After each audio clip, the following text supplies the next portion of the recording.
Hello there ladies and gentlemen, I'm TX141, but you may call me Paul, welcoming you to the third instalment of our TX's Talk series, where you get to ask me questions on a question and answer session basis, whether they be about video games or life in general. Now I haven't done one of these sessions in a very long time and I apologise for that. Life's been very hectic, but let's get straight into the business and start with the more personal questions. So to start off, question 1, and you'll have to forgive me here, I've recalled all these questions from a number of YouTube videos and indeed just questions that have been asked over TeamSpeak, that have been asked through messages when I've logged into War Thunder and other video games, and I haven't had the chance to actually record the names or the usernames of the people who've asked these questions, so forgive me for that. I'll rectify that in the future instalments. But question 1, how are you? Is everything going alright? Now, I can understand why some of you are asking this. I've been very erratic in my uploading schedule. I've had a lot of problems with my PC. As we all know, we've gone over that. We've been over that stone quite a few times. And then following on from that, I said I was back, that the energy would really surge and that we'd have a lot more videos coming out. And then we've stagnated somewhat, and again, it's sort of one video every week. Now, the reason for this is there's nothing wrong with me personally on that. And I thought I'd even put on a happier face and even wear my business suit coming home from work. I've had to stay late tonight, that's probably why. But essentially I've just had a very, not stressful, that's the wrong word to use, but I've just had a very busy last couple of weeks. The workload's really kicked up at work, and in the same vein, personal life has really sort of surged. As you know, I attended the Biggin Hill Air Festival, and that was a lot of preparation, oddly enough, because for some reason my camera wouldn't work, and I had to figure out exactly why it wouldn't charge on the night before. Had a panic attack about that, I'm not joking, and I found out what the problem was, and I've just had a lot of things to do, just at the home, and just in general, to be honest, but I'm doing perfectly fine. There is nothing wrong with me. Everything is going great. I can promise you that. And I'll tell you one thing. It's great to be back in a way, and it's great to be just approaching things very gradually and piecemeal. Just simply because I'm just adapting the schedule as everybody has to do in life. You have to adapt your schedule to the flow of the world around you in order to be happy. And so long as you enjoy what you're doing, everything will be great. And that's what I'm doing. I enjoy it every second. But anyway, so everything's alright there. Question number 2. Air show's coming up. Right. Now, I wrote this question down before I went to Biggin Hill, so you can see already how far delayed this is. Am I attending any of the air shows coming up? Well, I've attended Biggin Hill. I am intending to attend the Duxford Air Show. So that's the one on July the 11th through to the 12th. I think it runs either day. And that's where you've got all the... I can't remember the band, but essentially it's a band of about 50 aircraft. It's the legendary Warbirds or something along those lines. They're bringing over aircraft such as, I think it's Bearcats, Sea Fury, a number of Spitfires. I can't remember exactly. And they've also got the Messerschmitt 109 G4, which was in the Biggin Hill video. And if you haven't seen that already, I strongly recommend you take a look. Listening to that Daimler-Benz engine is something which... Well, a Merlin engine on a Spitfire is beautiful, but... Oh, listening to a Daimler-Benz engine is incredible. But we digress. So I'll be going to the Duxford Air Show coming up next month, and I'm not sure what other air shows I'll be attending this year, if I know of any. I know there's the Headcorn Combined Ops. If that hasn't already occurred, I might go to that again this year after I attended the one in the previous year. I'm 50-50 on that. I might let that go for a year and then come back in 2016. But if there are any other air shows within the United Kingdom that you guys know of, please let me know, because I might go and attend them. And now we move on to some video game related items. So I'm just going to cut the video feed and bring it back in so we don't lose any of it. Lost my page already, and you'll have to forgive me for the fact that I have to cut the camera, because after 18 minutes of recording, even on this brand new camera, which is, just for reference, if any of you are interested, you may have noticed the quality's improved quite a bit. It's a Panasonic HC V250. I managed to get it for £220, and I bought myself a 64GB SD card, which put the price up to £270 approximately, but it was a really good buy. The battery life's great so far, and it's a really nice camera to use, touchscreen and everything. But again, we're going slightly off, so let's get back to the questions. So now we're talking about video game questions. Firstly, the Boomerangs. Now this is one which, we all remember it, the Rough Weekend video with the SU-85, where I went on a little bit of a tirade about how I'd been screwed over a little bit by the whole Australian event where you could pick up the Boomerang planes, and if you already had those premium planes, you picked up the True Australian medal or something along those lines. But essentially, what happened was, and just to reiterate for those who didn't catch that video or didn't catch in on this news, Once I completed the challenges and I did not have either of the Boomerang aircraft, I didn't receive either of them. Instead, I received all the boosters associated with the trophy if you already had the Boomerang aircraft. So anyway, I decided to use one of the boosters, and I think there was a discount on the first Boomerang, the Boomerang Mark 1, to purchase it because I had the gold from the training sessions, i.e. the training missions you do, which I think amounts up to about 500 golden eagles, and I had some from all the golden battles that are held every year. So that meant I had enough to get the first Boomerang. I got that, and then I sent a polite message to a member of the War Thunder support team. Can't remember who, but if you're watching this, you were very nice, and thank you very much. And you've done something which has allowed your company to make more profit off of me. We'll come to that shortly. So I sent a message saying, well, this is my situation. You can see that I didn't originally have a Boomerang aircraft. And it turns out now I've got the Boomerang Mark II as well. So I've got both aircraft, and I'll be bringing reviews of them in the near future. I've yet to fly them both because I've been so busy reviewing a number of other aircraft, as you've probably seen. So that's all been sorted. And the thing is, because of how polite the member of the support team was, and because of my enthusiasm for War Thunder, which as you know seems to grow every day, I've actually decided, and I believe this is the next question, yes, why did you buy a premium account? Well, I decided off the back of this to buy a premium account. But this isn't the only reason why I did that. I also decided to because I know a number of you have said to me, well, do you do this without a premium account? And I originally did not. And please do not look into this as a case of, well, you clearly can't play the game without a premium account. Even TX141's showing that now because he switched over. No. Before I got the premium account, I was on 14 million silver lines and enough research to, well, I'd researched all the way up to tier 4 in most of the lineups in the aircraft. Don't look at it that way. The reason I've got the premium account is so that A, I can continue my interest in the game and not have to go through as heavy grinds anymore. I've done my stock to fully upgraded grinds on some of the hardest planes in the game in my opinion. The TA152H1, the Messerschmitt 109 G6 and G10. Actually no, not the G10, I did that with premium. And there's a couple other aircraft, I can't remember for the life of me. But I think you'll get where I'm coming from. It's just to make life a little bit easier, and at the end of the day it actually benefits you guys and girls, the viewer, because it means I can research planes a lot faster, research their upgrades a lot faster, and it means that I can bring the reviews that you want a lot faster. Talking of which, one review in particular where a premium account's actually helping me get through the research a lot faster, the Tempest Mark V Vickers P. Getting an ace in a day in that plane, and I've done it once, is akin to bashing your head against a concrete wall. But we digress. So, right, here's the next question. This is one which is going to make a lot of you probably smirk. Where's the head-on tips video which you keep promising? It's coming.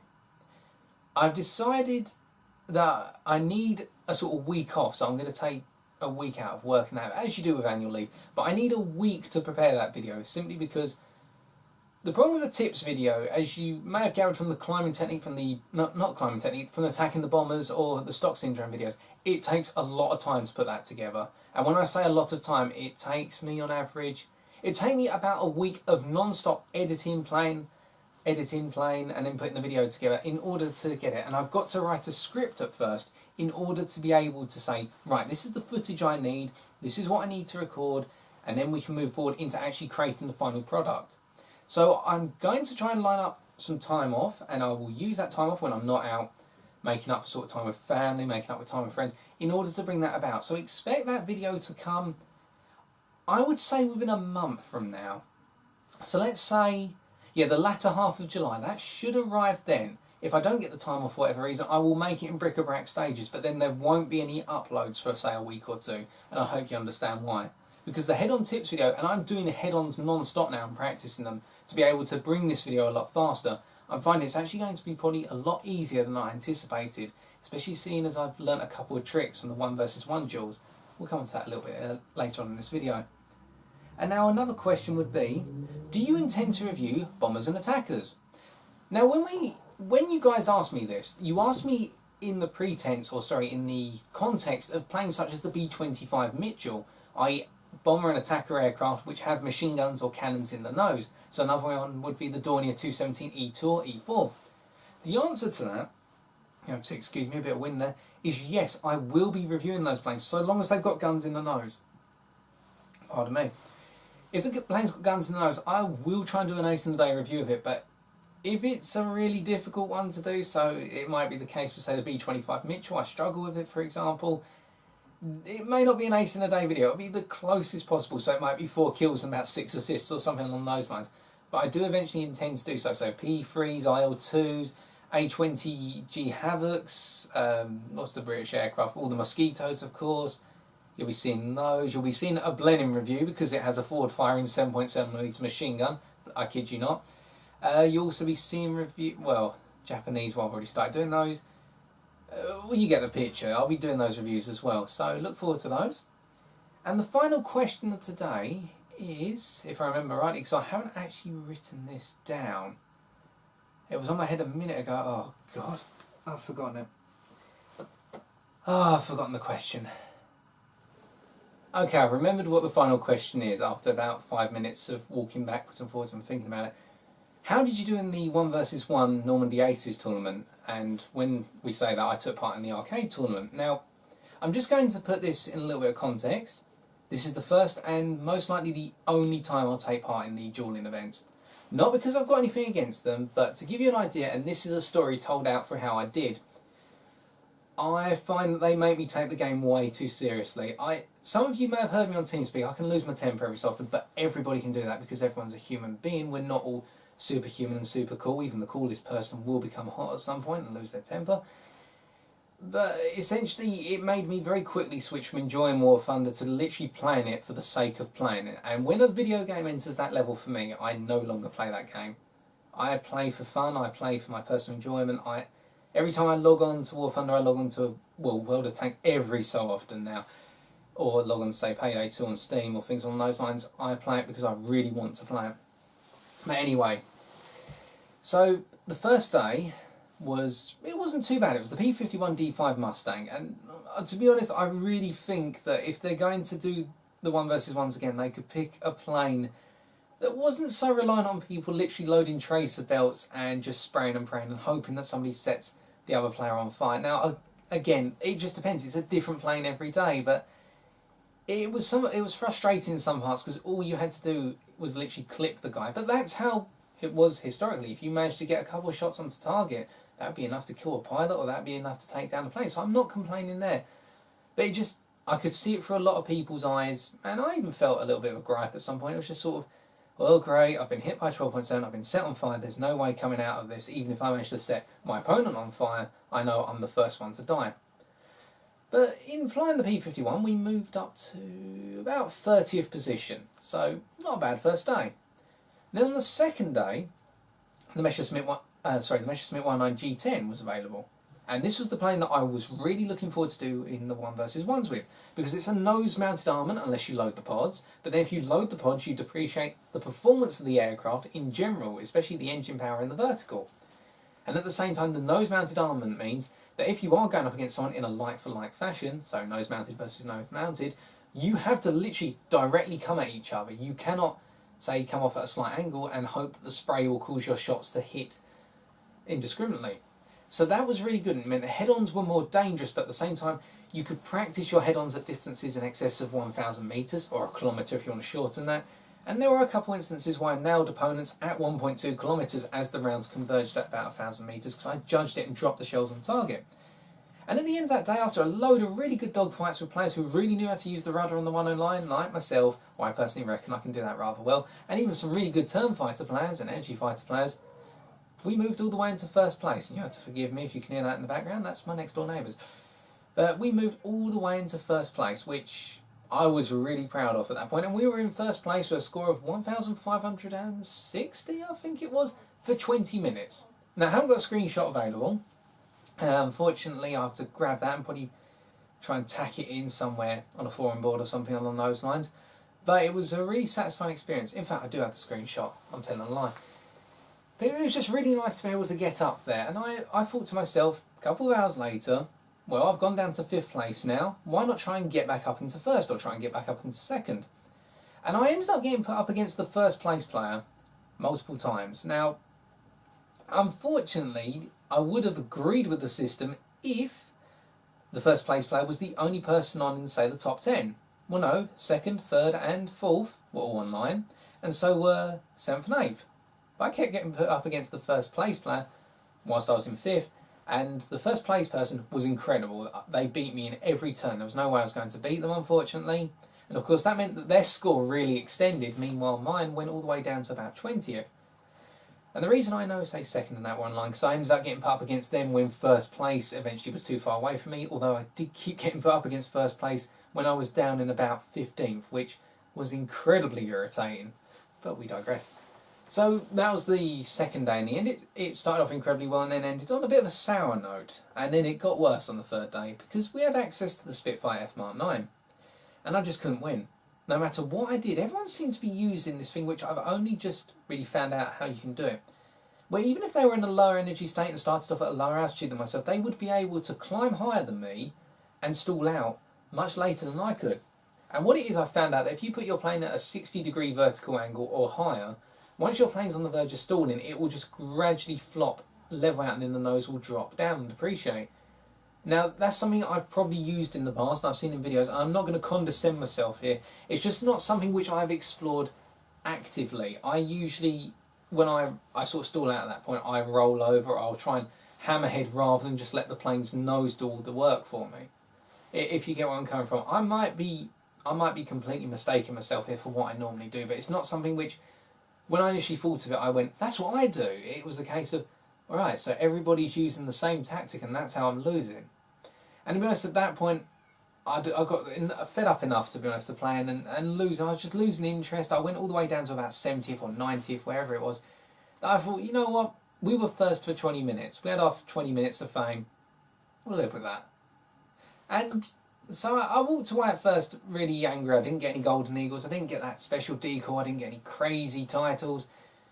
And then a couple of days later, I logged on. So I had a couple of days off of War Thunder, and I thought to myself, what did you actually go into that tournament for? And I went in there, when I think about it, just to prove to myself that I had the ability to play all right. Because as you know, well, a number of you reckon that I'm in a very high percentile of the War Thunder arcade group. I don't reckon that. I reckon I'm doing just all right. But that's the way I think of myself. I feel proud of myself for the fact that I don't do half bad, I guess.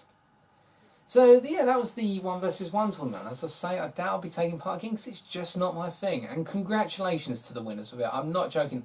Those guys deserve it. You've got some incredible players in there. I'll just stick to flying normally myself. And I hope never to bump into those guys in the sky because, oh God.